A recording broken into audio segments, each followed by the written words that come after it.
Hey, what's going on, everyone? This is Mitch. Good Monday morning to you all. I hope you guys are doing well out there this morning and having a great start to your Monday and a fantastic start to your week out there.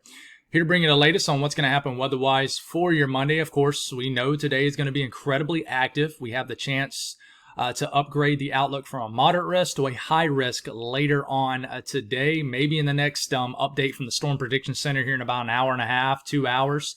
So just note, I want to say this right off the dot.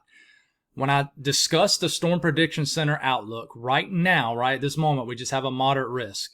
But I might drop this video around 8:30, and literally 15 minutes or 30 minutes later, they upgrade the moderate risk to a high risk in certain areas. So just note that that could change. All that means is that the confidence has increased for significant severe weather. Nothing really changes as far as all the other information I'm going to show you, because we're pretty confident we're going to get tornadoes, very large hail, and damaging winds today. But I just want to let you guys know that right off the dot. This happens a lot the day of a big-time severe weather day. So, especially in the morning hours with all the frequent updates the Storm Prediction Center does for the public. So, we're going to give you guys the information that we have as of right now around 7 a.m. Eastern Time. We'll break it down in great detail, talk about the evolution, the timing, the structure of these storms as far as are they going to be supercells, discrete, semi-discrete, Boeing line of storms. We're going to just really go over the HRRR model, talk about the timing of all of this. So we'll break down the rest of the lower 48 too, just like we always do, and then we'll dive a little bit into the outlooks, the latest outlooks from the Storm Prediction Center for Tuesday, Wednesday, Thursday, and now even Friday. But we're not going to get as deep into those days as we did in last night's video. Check out last night's video if you really want a lot of information on that. Well, we will most likely dive into those days tonight. But I understand a lot of people will be watching the people going live, the storm chasers, things like that. But I want to just keep everybody ahead of the next few days that could unfold, because today isn't the only day. Today could be one of the higher end days, but it isn't the only day this week. So if you guys have not subscribed, certainly consider doing that. Like the video if you like it. And if anybody has anything that I can pray about or pray over, as always, please put those in the comments below. It gives me an opportunity to pray over it, and it gives a lot of others an opportunity to pray over it too. So let's get rocking and rolling. So we got a lot of moisture right now across areas of the Midwest, the Mid-South, even the Ohio Valley, a little bit of scattered moisture across the Northeast. And some of this, storm downpour activity is producing a lot of heavy rain. Okay, so we got this, and then we have all this across like the northern and central Rockies, the northern plains. And, some of this is falling in the form of snow because you have this area of lower pressure. This is bringing more colder air to the surface, is allowing for, the snow levels to really drop in certain areas. But we got this rain, we got the development of a surface low from this trough that's getting that negative tilt, a strengthening storm system, signs of that. So we already have moisture up here in the Dakotas, things like that. So as far as the radar, this is what's going on right now. Now I want to take a look at the water vapor loop. This might bore some people. It's like, man, what are you showing me? But it really shows our storm system that's going to plague the entire lower 48. It already is for some areas over the next 5 days. Eventually this will amplify and bring actually a cold front and stabilize the atmosphere for the central and eastern U.S. But for now, over the next 5 days, multi-day severe weather event out ahead of us for sure. So remember I showed you all the rain across this region? Well, this is indicated pretty well off the water vapor loop. A lot of moisture in the atmosphere in the whiter colors. You got the doled out colors. This indicates more drier air. And you got just a lot of moist air. Notice kind of the more whiter tone on your screen out west and real deep whites right in here. That is because of our area of low pressure. All right, this is a lot of moisture also advecting, basically surging northward ahead of this trough and this cold front that's eventually going to make its way through. And you can see this well. If you notice, there's like a spin kind of right into here. That is our upper trough of low pressure. This thing is now digging in like this, which means it's getting negatively tilted, which means it's a sign of a strengthening storm system. It probably will eject more so like this. Low pressure is going to do nothing but deepen throughout the day, really move across the northern plains. All this is going to do with this tilted trough is really just bring a lot of low-level moisture all the way up into this region for a time period, but this time period will be sufficient for a period of violent thunderstorms, guys. I'm not trying to hype anything up, but all the ingredients. There's not many fail modes as in this not evolving the way it could for today's setup. This is going to bring a lot of ingredients in place, kinematic and thermodynamic-wise. Okay, so I just wanted to show you the storm system on the map in regards to the water vapor loop. Let's continue to keep this moving. As far as watches, warnings, and advisories, areas of dense fog right in here. And guys, I want to reiterate this. Jump ahead with the timestamps. Utilize them. I know I'm going to probably have some new viewers on this video.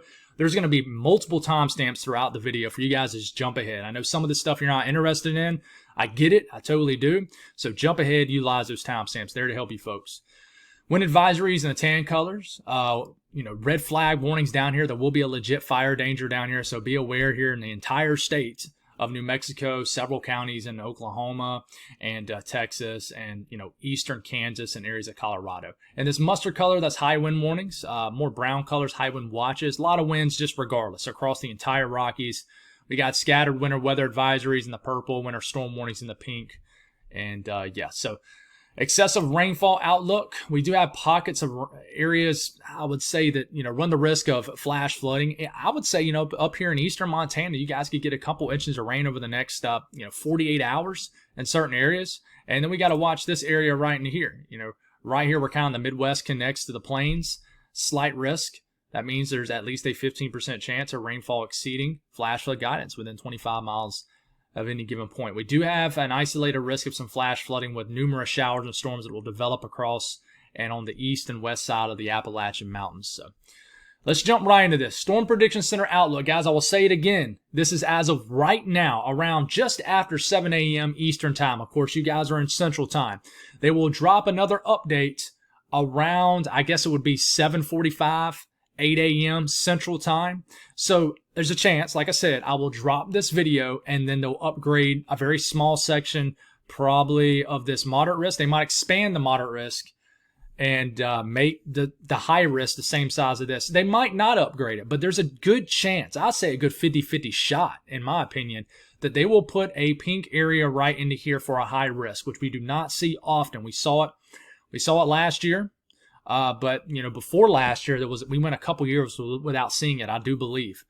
But moderate risk right here, level 4 out of 5, enhanced risk, level 3 out of 5 in this area, and then a slight risk, level 2 out of 5 in the yellow, and then the marginal risk is a level 1 out of 5. All right, we're going to zoom into this. As of right now, and it's tearing my nerves up that I'm going to go over all this information. They're going to end up issuing a high risk, but they might not. So let's just roll with it here. They have expanded and kind of broadened out that moderate risk, level 4 out of 5. In this red area, like I said, that's a moderate risk, level 4 out of 5 risk of severe weather. The orange, level 3 out of 5, what we call an enhanced. The slight yellow, level 2 out of 5, and then the dark green, level 1 out of 5. You're wondering what the kind of lighter shade of green is. That's just a general risk of thunderstorms. So Oklahoma City, Norman, Lawton, Enid? You might as well include Tulsa into this, Bartlesville, and everybody in between. And I will talk about Kansas, Missouri, Iowa, and Nebraska too. I'm just showing the southern mode of this. You got the enhanced risk, Ardmore down to Wichita Falls, pretty much, Woodward. And then, you guys, a very small section of northwest Arkansas does have that enhanced risk. This could extend and expand a little bit further east. It very well could. Fayetteville, slight. Fort Smith, slight risk. Dallas-Fort Worth area, you're in the marginal risk. I do think the atmosphere will be primed for thunderstorms down here in North Texas. I just think you're lacking forcing for thunderstorms to really get going and tap into the environment. So let's take a look at the outlooks. If they do upgrade this to a high risk, what they will do here is you're going to see most likely this pink area put right inside of this red area somewhere. That would mean there's a 30% chance of tornadoes within 25 miles in a given location. We don't see that often. Okay, but as of right now, a pretty large red area, which means there's a 15% chance of a tornado within 25 miles in a given location. This includes Oklahoma City, Norman, and everybody in between. Tulsa, you might as well include you guys in this too, even though y'all are on the fringe. The yellow is a 10% risk of a tornado within 25 miles in a given point, and the brown, 5%, green, 2%. Okay, so I said this in the last few videos, all right? And I want to mention this too. You see the black outline region? Where the dashes going in between, it includes pretty much all the yellow down here at least, and then all of the red. There's also a 10%, not added on, just its own thing, a 10% risk of a strong tornado, EF2 or higher. Okay, so I'll say it again. Say if you live in Oklahoma City, somebody came to you and said, hey man, there is a 15% chance that there's going to be a tornado 25 miles within your house. That would, cause you to be much more aware and almost, in a way, scared But I'm not telling you guys to be scared. I'm telling you guys to be aware of this. You guys know you're in the tornado alley. I don't have to tell you guys, but just take this super serious. When I tell you this is a high-end environment for tornadoes and all hazards, I mean, I'm serious, guys. There's not many fail modes with this. The only way I could see this down here in the southern sections of this higher tornado risk, you might not get any storm development. That's the thing, but the environment is ready. Okay, it's especially by the time we get into this afternoon, this evening. The wind outlook in the red, that means there's a 30% chance of winds exceeding 55 to 60 miles per hour. All right. In this hatched region up here, that's kind of really into northeastern Oklahoma, and also in extreme northwestern sections of extreme, you got to get way up there, tucked in there, of Arkansas. That means there's also a 10% chance of significant winds, which means there's a 10% chance of winds exceeding 75 miles per hour or higher, like hurricane force winds, guys. And the yellow, 15% risk of winds exceeding 55 to 60 miles per hour. Okay. And then we look at the hail outlook. This is going to be a big deal too, guys. There's a chance with some of these supercells, I mean, you're going to have the hail core is going to be producing baseball-sized hail, and then, on that southwest southern flank of these supercells producing a strong tornado. These are going to be dangerous. So in the pink, 45% chance to see hail within 25 miles at any given point. The red, 30% chance. And then the yellow, a 15% chance. And you see the black outline region. Once again, there's a 10% chance of significant hail, which means there's a 10% chance of hail exceeding 2-inch in diameter or larger, folks. And just reiterate this again. This could upgrade to a high risk. So my folks, a little bit further north, Nebraska, Iowa, Missouri, Kansas. All right. Moderate risk has expanded a little bit down here in the southern sections of Kansas. Wichita, Pratt, you guys are still included in this. Was that Chanute is how you pronounce it, maybe? You're right on the fringe of the enhanced and moderate. But this could extend a little bit further north into Kansas on some later outlooks over the next several hours this morning into early this afternoon. Enhanced risk, level 3 out of 5, all the way up to Lincoln, York, Kearney, Manhattan, Topeka, Kansas City, Joplin, Emporia, Hutchinson, Great Bend, Hayes. You guys have that level 3 out of 5 risk of severe weather. The yellow, level 2 out of 5. All right. Slight risk, Omaha, Sioux City, Columbia, Jefferson City, just many areas. Okay. Pause the screen if I'm going too fast because I'm having to roll through this pretty quickly. Tornado outlook. Okay. It's gotten broad down here also in southern Kansas. I know a lot of people are talking about Oklahoma, but Kansas needs to be talked about too a lot. There is a 15% chance of seeing a tornado within 25 miles at any given point down here in the red area. Yellow area, 10% risk of that. And then the brown, 5 up here. And then the green, 2. So, I mean, higher end chance of tornadoes, especially from central to southern Kansas today. All right, Wichita, you certainly are the more higher populated region that you really need to watch out for today. And then, of course, and then the black outline region, that means you have a 10% chance of seeing a stronger tornado, which the Storm Prediction Center considers an EF2 or higher. But when I tell you there's probably going to be violent tornado potential today, there is. And that's pushing like EF3, EF4, guys. So the wind outlook, I will say that Kansas probably, even into southeastern Nebraska and extreme western Missouri, you guys run the highest risk of significant winds. So this is the wind outlook. There's in the red, a 30% chance of seeing winds exceeding 55 to 60 miles per hour. The yellow, a 15% risk of that. And this entire HATS region with the black dashes going in between the black outline region, 10% chance to see hurricane force winds or higher, 75 miles per hour or higher, guys. Huge threat with this today too. We can't ignore the damaging wind threat, which I think we're going to have a Boeing line of storms surging through the entire eastern half of Kansas all the way into western Missouri. Kansas City, you got that tornado threat today, but you also have a big time damaging wind threat later this evening. Joplin, Topeka, you guys please be aware. There could be embedded tornadoes into this too. That's why you have the risk of tornadoes all the way up into here. And then the hail outlook. Wind-driven hail with these, I think the hail threat will be the biggest, the largest, the highest, I should say, probably earlier in the afternoon, maybe the afternoon hours over later in the evening. But, here it is down here, Wichita, Pratt. You guys, 45% chance to see hail exceeding 1 inch in diameter or larger. And then the red area, 30% chance of that. The yellow area, a 15% chance of that.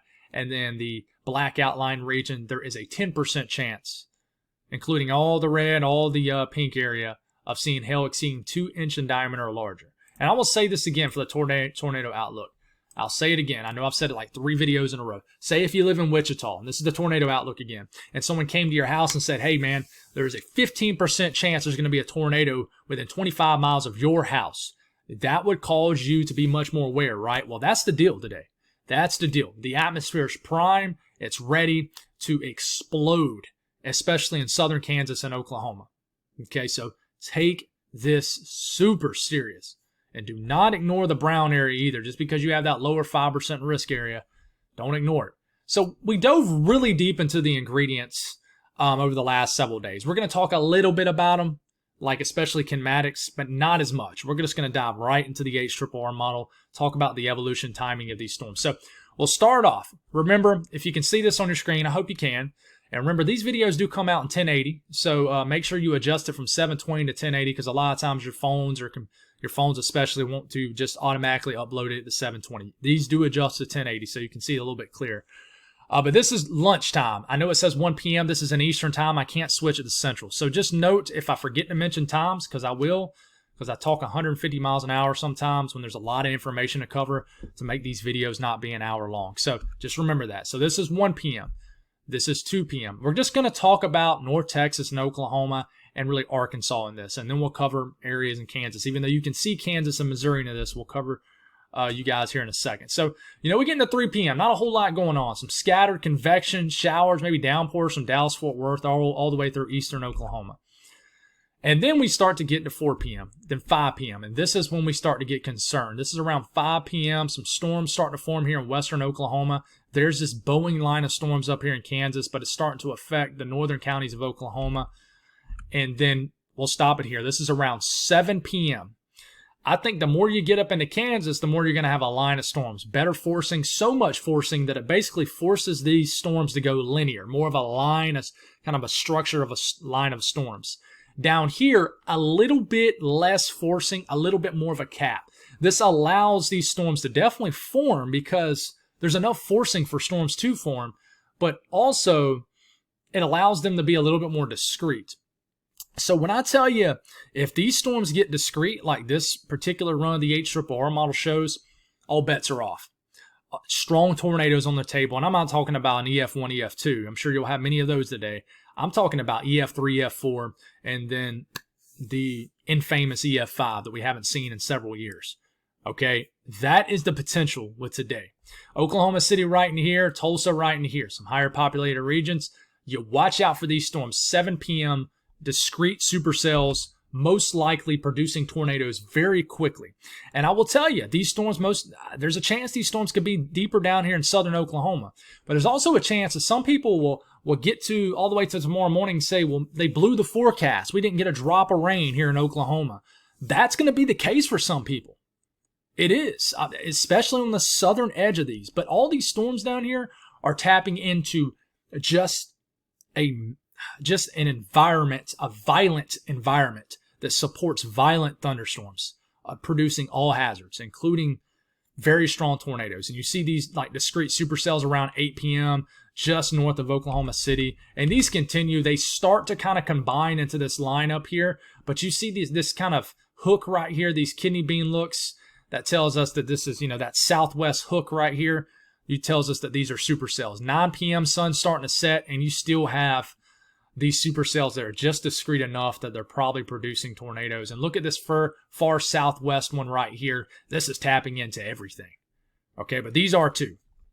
All right, and these continue. And even though eventually these will turn into a line of storms around, after the sun sets, most likely, you see these storms kind of blasting through like Tulsa right here just before midnight. There still is going to be embedded tornadoes into this. And to keep these going, and I do think when better forcing arrives later tonight, like after midnight, you're probably going to have storms that do develop like as far west as central Oklahoma, stretching all the way through eastern Oklahoma. And we're probably going to have a line of storms that is going to sweep through eastern Oklahoma all the way into the Fort Smith, Fayetteville area, probably in the wee hours of the morning. And I do think they'll weaken pretty quickly as they continue to chug eastward. But, yeah, guys, violent atmosphere. That's the best way I can explain it. Really is. And to give you a better example of this, all right, this is the significant tornado parameter. Now, a lot of people probably get this wrong when they look at it. Just note that the higher the number, the better ingredients in the atmosphere for tornadoes. That doesn't mean that, you know, you're going to get a tornado in this area because you see this huge, vibrant area of colors. It just means that the conditions, like in the environment, are very favorable for tornadoes. And I want you to watch as this thing gets lit up right here. This is around, 7 p.m. And one thing I want you to note is, you see these weird little splotches right in here? You see you got these 10s, 14s, 12s, these weird little splotches. Those are those storms basically developing, 7, 8, 9 p.m. And they're basically moving into these higher numbers, which is your better ingredients. And they're tapping in. They're basically munching off. Like you can literally tell. You see how it significantly drops right in here, these little bubbles, and it actually tries to reform behind it. These storms are literally moving into this high-end tornadic environment right here. So it's basically like Pac-Man, like munching on the ingredients in the atmosphere for tornadoes, kinematic and thermodynamic wise. You got your higher surface moisture, your higher cape levels, and a low-level jet that is just ramping out the south in this area that I'll show you here in a second. So you can really get a good example of that. You can actually see this weird little like 8-out area right in here, if you will, just tapping into all the ingredients right into there, guys. So, one thing that's alarming is the updraft velocity swath. Of course, it is highlighted big time here in central and north central Oklahoma. Just because you don't see it right here in these northern counties of Oklahoma, that doesn't mean anything, guys. Just note that, you sit here and you can look at this run right here, and this doesn't go all the way out. You look at this run, and same thing. It really likes this area right in here. So this indicates where this particular run of the HRRR model is trying to show us where it likes these storms to have the best rotation at. And that this doesn't necessarily mean there's going to be a tornado, but I think in this case, there's a high chance there's going to be, where any supercells get going in Oklahoma especially. And I don't want to completely ignore my folks in Texas, but the thing is any storms going to develop? If any storms develop in North Texas, then of course all bets are off. You can get anything, all hazards, okay? So I don't want to ignore this too, damaging winds. You see these little pockets of winds exceeding 50, 60 miles per hour in these areas. This is where you have to watch for damaging winds.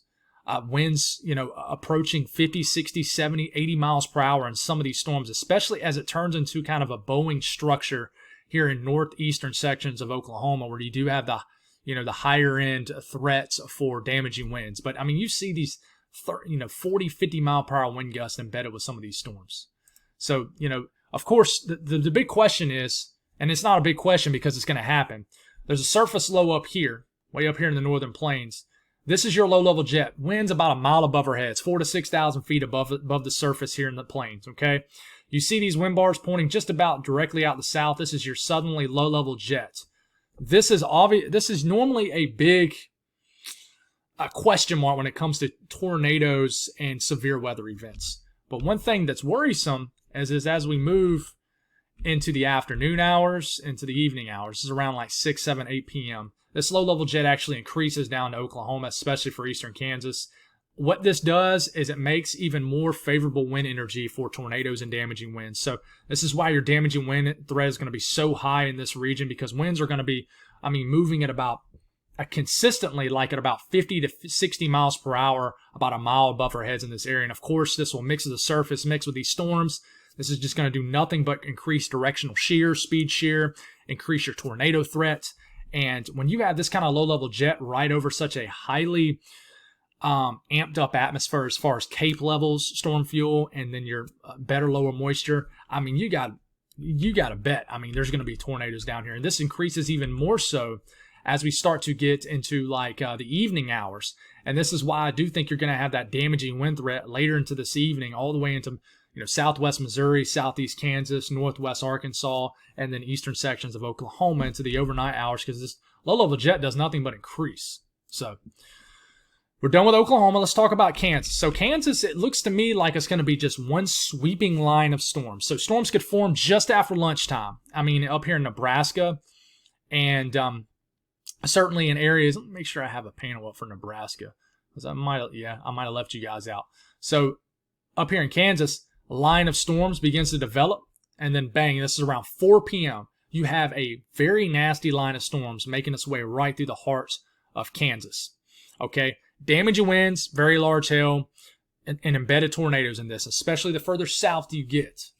And then by the time you're into 6 p.m., these storms are starting to work their way to the eastern side of Kansas. And then we're about at 8 p.m. And I want to note down here near Wichita, you see how the line gets a little bit more broken up and we start to get some detachment of some of these cells off the southern extent of this line. This is where you're going to have your higher end threat of tornadoes and strong tornadoes. But up here, this is more so going to be a sweeping line of storms producing very high-end winds, isolated tornadoes, and then hail. And then these kind of blast through to Topeka around like 9 p.m., and then they blast through Kansas City and the western counties of Missouri as we're getting into the later evening hours. And, certainly these storms are going to be producing very strong winds. That's the big threat in eastern Kansas. And they'll basically sweep through eastern Kansas from like 5 p.m. I mean, you might as well just say all the way to midnight. Okay, they'll be moving through this region. All right. And you don't want to ignore the updraft Felicity swath. There's going to be rotation in these storms. I mean, it's pretty vibrant, right? I mean, pretty loud on your screen. There's going to be embedded rotation with these storms all the way up into Nebraska also. So don't ignore this. If you live in central and eastern Kansas, there's going to be embedded tornado warnings with this sweeping line of storms. And certainly we'll have to watch for southern Kansas for more isolated, discrete cells. And then the damaging winds, you see this? This is more so just off the trough ejection, just high winds off that. But as we are starting to look at the line of storms, you can see it, right? This is in 1 hour increments. That's why it has these weird little gaps right into here. So it only goes off 1 hour periods. But you see these embedded wind gusts, like there's a 73, 80 mile per hour wind gust down there close to Wichita. And then you just got pockets of these 60, 70 mile per hour wind gusts kind of embedded into this line of storms. I mean, Kansas City, guys, Topeka, you guys are going to get blasted by a line of storms capable of producing hurricane force winds. It's going to be pretty bad. So just be aware of that. And I don't want to ignore my folks up here in Nebraska. I realize I did not have a panel pulled up for you guys, so did not mean to leave you hanging like that. And let's look at the radar potential for this. Same thing. I mean, these storms are going to pop up just after lunchtime. Could form right down here like in southern Nebraska. And then it's kind of a similar deal as Kansas, except you're lacking thermodynamics up here that really is going to make this a higher end severe weather threat. But these storms will develop into a very intense line of storms and really start to affect and slam eastern areas in Nebraska. We could have some convection right out in front of us. And it's the same thing, guys. You can't ignore the tornado threat up here. I think it's significantly more less, but I think it's certainly there. And by the time we get to about 7 p.m., these storms are blasting through Lincoln, knocking on the doorstep of Omaha. And this really increases, turns into a nasty line of storms as it's slamming Omaha. And, very large hail is possible. I would say I would say large hail is possible. Damaging winds is definitely likely. And then you're going to have that isolated tornado threat, and this heads off into Iowa. So, please be aware of that. I'm going to have to do all this on the fly for you folks because I don't know why I forgot about my folks here in Nebraska. I apologize. But same thing. These winds kind of in western Nebraska and South Dakota, this is for that, low pressure strengthening right up here. This is bringing a lot of strong wind action. But you see these little pockets right in here in orange and red. That's where it's picking up on this line of storms capable of producing very strong winds. So if you live in Lincoln, Omaha, higher populated regions, right, in eastern Nebraska, please be aware of the big-time damaging wind threat and also isolated tornado threat and hail threat up here for sure. My folks here in the Midwest, here comes this line of storms. This will be just one big segment of storms. This is midnight, for example. These storms are making their way through all of Iowa. I know I'm kind of, jipping you guys a little bit up here, but this is sweeping through all of Iowa. This is around midnight. It's fully entering the state of Missouri. Starts to slam Springfield around like 2 a.m. Starts to hit Columbia, same time frame. And then this is making its way through southeastern, eastern Iowa, Dubuque, knocking on the doorstep, Iowa City, Davenport. And these storms will continue. They'll make it all the way into western Illinois around 5 a.m. Still could be quite intense. St. Louis, you guys are getting hit by a pretty nasty line of storms. The Boot Hill, Missouri, same deal. Big line of storms sweeping through. But I do think as we start to get into tomorrow morning, these will start to lose some steam, but they still could be packing a punch all the way into Indiana around mid-morning tomorrow. So be aware of that. And, of course, the updraft velocity swap does indicate some rotation in these storms, especially earlier in the night. Especially watch out northern Missouri, all of Missouri, I would say, even into western Illinois, southern Iowa. Definitely be aware of these storms for sure. Overnight, this is all going to happen nocturnal, overnight tonight. So be aware of this. Damaging wind gusts is possible, especially in the western half of this area that I'm showing you guys. So that's a severe weather threat for today. Let's talk about the rest of the southeast. We'll kind of zoom through this a little bit quicker. A lot of scattered showers and storms. For example, you get into about 3 or 4 o'clock this afternoon. Look at all this storm action in Kentucky, Tennessee, the southern Alps, central Alps, the Carolinas, scattered about. Some people will get a downpour, maybe an inch, inch and a half of rain. Some people might not get a drop of rain. It's just one of those days. It's kind of a summer type pattern, but this will spin around here across the Alps. And by the time we start to get into this evening, I think this will diminish with the loss of daytime heating, the loss of energy in the atmosphere. And then by the time we get into the middle of the night tonight, we still could have some lingering showers and storms in the Carolinas, for example, maybe up into Virginia. And then we start to get into tomorrow morning, still dealing with some showers and storms, especially across North Carolina, according to this run of the HRRR model. So just note, especially in the Mid-South, Ohio Valley, Carolinas, Mid-Atlantic, a lot of scattered shower and storm activity. And it's the same thing up here, just another vantage point. Down here in the central Alps, Ohio Valley, Kentucky, West Virginia, it's around 3, 4 p.m. A lot of shower and storm activity down here. The Mid-Atlantic, Virginia, seeing a lot too. This will eventually drift into the Delmarva region. We'll get some showers and storms down here also. And eventually this will kind of ooze into southern PA. Maryland, you're seeing it. And then the Delmarva could have some stormy times overnight tonight. It's around midnight, getting a lot of stormy activity and heavy rain. And, by the time we get into tomorrow morning, some lingering showers are possible. But, I do think it lessens up for the most part. And then we look at the south central U.S. We pretty much covered this area. All the weather is going to happen with these storms that we just broke down for you folks. So, there's not a whole lot to cover with this. But just note that, man, some very, very bad storms in this area. But really, there's nobody else to really cover with this. I don't even really honestly know why I pulled up a south central frame since we've already covered it. There will be some snow in the Rockies and Colorado. North central U.S., though, we are going to have a threat of some storms here in eastern South Dakota. Even some storms right near the surface low, right in here in east and western South Dakota. We'll watch for those, but I really do think you're lacking moisture. But these could produce some severe weather, some hail, most likely, and eastern areas of South Dakota. This line of storms will make it all the way into southwestern sections of Minnesota. And look at that entire line of storms later tonight, moving through Iowa. This is around midnight tonight. Line of storms sweeping, lessens in intensity once you get into southern Minnesota. But I do think, all the way up to Minneapolis, could see some storms overnight. This is still making its way by the time it gets, I think, into and we've already kind of mentioned, Illinois. But I think by the time this gets into southwestern Wisconsin, this has really lost some steam. But we could certainly see some gusty showers and storms with this. And look at the sub 980 millibar low up here in southern North Dakota. Pretty impressive with this kind of draping line of showers, maybe even some embedded storms across the upper Midwest. So the western U.S., we just still have this spinning area of low pressure. We're going to get a lot of rain in Montana throughout the morning, the afternoon hours, higher elevation snow, Bighorn Mountains. We'll get a lot of snow from this. Even maybe some rain switching to snow in the Black Hill region here in South Dakota, but a lot of rain in eastern sections of Montana. A lot of higher elevation snow dancing around across the northern Rockies, even a little bit in the Cascades. And by the time we get into tomorrow morning, this low continues to spin around, deliver a lot of rain for areas in Montana. This is getting into tomorrow at this point. We're getting a lot of snow drifting around. Not a lot, just kind of scattered about across the northern Rockies. But eventually, all this moisture will try to push into western Montana tomorrow afternoon, evening, and, deliver some rainy, snowy times, just depending on where you are. So be aware of that. And just a closer look at Montana.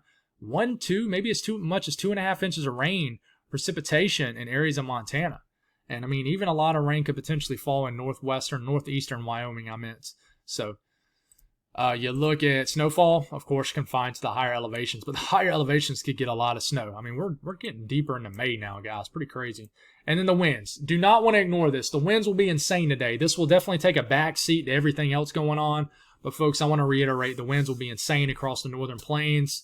I mean, even just the central high plains of like, Colorado, Nebraska, certainly just a lot of strong winds. I would say that, western South Dakota, areas of Wyoming right in here, and of course along the Front Range and the Rockies of Colorado will have the higher end winds. I'm talking about 70, 80, 90 mile per hour wind gusts, guys. Very windy up here. A wind-driven rain, just a massive rainstorm up here in Montana today, depending on your elevation. So temperatures warm all the way up into Canada, 60s and 70s across the Great Lakes region. A nice, beautiful day for you folks up in the UP of Michigan. 70s scattered across the Ohio Valley, the Midwest. 70s and 80s, very humid air down here near the southeast. Nice day even for the northeast. Boston will try to hit 70 today. Of course, we're having some big-time heating here in western Texas, but very warm, pocket of cooler air up here because of all this rain. But you can see how this upper trough is yanking in this warm, moist air all the way up here into South Dakota. And I'm telling you, those storms right near the surface low in western South Dakota could do something today with this warmer air getting pulled all the way up to the surface low. Cooler air with this pocket of lower pressure right in here. So you got that. Down here in the southwest are not being influenced as much by the storm system, so you'll have an opportunity to warm up the day. We won't stay on this long. We'll dive right back into this tonight like we did last night. But there is that slight risk up for areas of the Midwest, the Ohio Valley, even areas of the Mid-South. Level 2 out of 5. This is for tomorrow. Very large area, has a marginal risk too. So there's a risk of severe weather. And I do think this has an opportunity to upgrade to an enhanced risk, especially some of the latest model guidance I'm seeing from the HRRR model. This will have an opportunity to upgrade to an enhanced risk. You got the 5% risk of a tornado right here. The winds, 15% risk of winds exceeding 55 to 60 miles per hour. And then the hail risk will be significant. Will have a chance to be significant. Not only you got the 15% chance of hail exceeding 1 inch in diameter or larger, you also have the 10% risk of 2 inch in diameter or larger hail.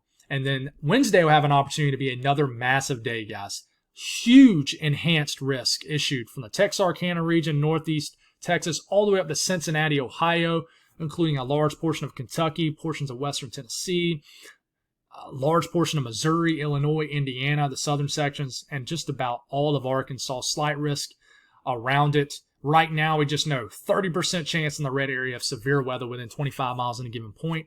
And then the black outline region, there's a 10% risk of significant severe weather. Wednesday, if I said Thursday, I apologize. Wednesday is going to be another big day. It is. And then look, a bimodal setup. We're going to have severe weather for Thursday too. They've already dropped the slight risk. This includes my neck of the woods here in the southeast, here in central South Carolina. Slight risk from Philadelphia all the way to Columbus, Georgia. Then we have this area to watch out here for Texas. So I know I zoomed past that part really fast. I dove deep into the next several days in last night's video. We'll do it again tonight. Stay safe today. God bless all y'all and have a wonderful Monday.